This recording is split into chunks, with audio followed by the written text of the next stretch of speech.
एक समय में हमारी दुनिया पर डायनासोर का राज था। वे चलते थे जहां हम चल रहे हैं, इसी हवा में सांसें ली, इसी धरती पर लड़ाइयां लड़ी।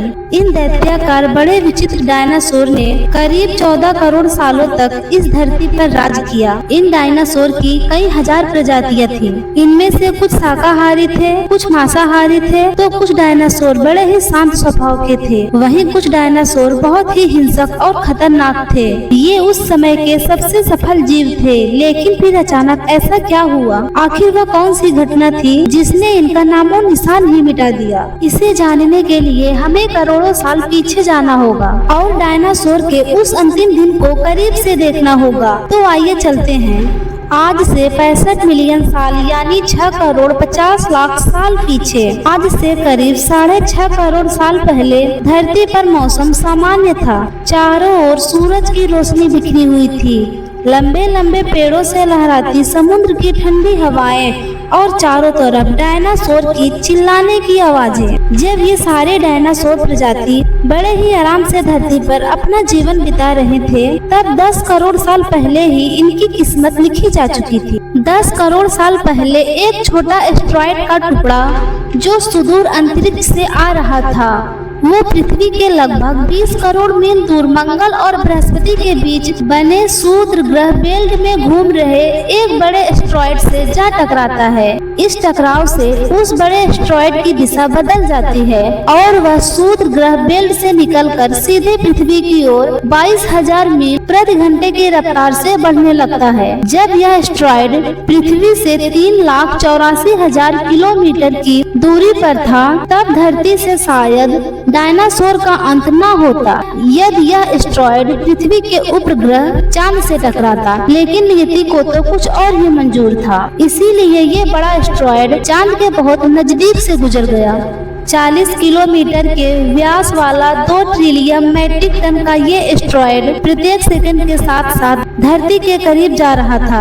ये एस्टेरॉयड जब पृथ्वी के वातावरण के संपर्क में आया तो इसकी रफ्तार एकाएक 70,000 किलोमीटर प्रति घंटा हो गई। पृथ्वी के वायुमंडल में घुसते ही घर्षण की वजह से एक भयानक आग के गोले में बदल गया। ये इतनी रफ्तार से धरती की ओर बढ़ रहा था कि सिर्फ 4 मिनट में इसने अटलांटिक ओशियन को पार कर लिया। इसकी चमक इतनी अधिक थी कि धरती पर टकराने से पहले ही हजारों जीव आग के इस दहकते गोले को देखकर पूरी तरह अंधे हो चुके थे। ये जीव उस उल्कापिंड को देख नहीं पा रहे थे, लेकिन उसकी भयानक गर्मी को महसूस कर रहे थे। कुछ ही क्षण में ये एस्टेरॉयड मैक्सिको की घाटी के पास जमीन से टकराता है और लगभग 35,000 डिग्री सेल्सियस तक की ऊर्जा वाला एक भयंकर विस्फोट होता है।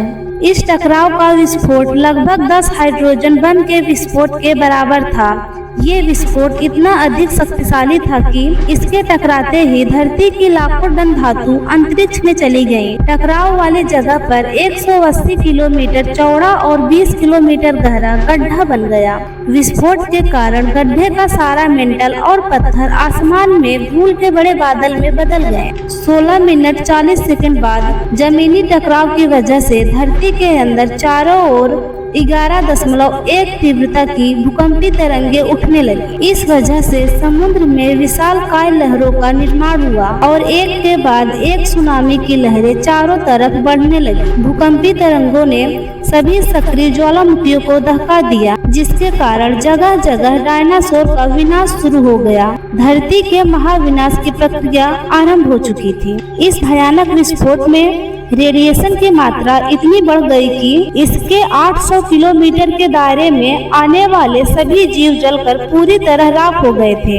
इस महाविनाश में उड़ने वाले डायनासोर इन जमीनी खतरों से तो बच गए, लेकिन ये तो महाप्रलय की बस शुरुआत मात्र थी। विस्फोट की वजह से जो लाखों टन मेटल और पत्थर धूल अंतरिक्ष में गया था, वह ग्रेविटेशन पुल के कारण ठीक 40 मिनट के बाद आग के गोले के रूप में पूरी धरती पर बरसने लगा। साथ ही धूल का एक बहुत बड़ा तूफान 600 किलोमीटर प्रति घंटे की रफ्तार से पृथ्वी के दूसरी तरफ मौत लेकर आ रहा था। ये धूल के बादल कई किलोमीटर मोटे थे, जिसकी वजह से धरती पर सूरज की रोशनी का पहुंच पाना असंभव हो गया। गर्म हवाओं का तापमान 100 डिग्री सेल्सियस से ज्यादा हो जाने के कारण धरती पर पेड़ पौधों की लगभग सारी आबादी जलकर खाक हो गई।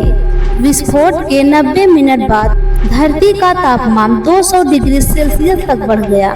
इसकी वजह से जो डायनासोर विस्फोट के इलाकों से कोसों मील दूर थे, वो भी इस गर्मी से बच नहीं पाए। इस महाप्रलय से धरती की कुल 90% प्रजाति पूरी तरह खत्म हो गई और जो 10% जीव धरती पर बच गए थे, उनमें से भी सिर्फ वही जीव जिंदा रह सके जिनका वजन 30 किलोग्राम से कम था।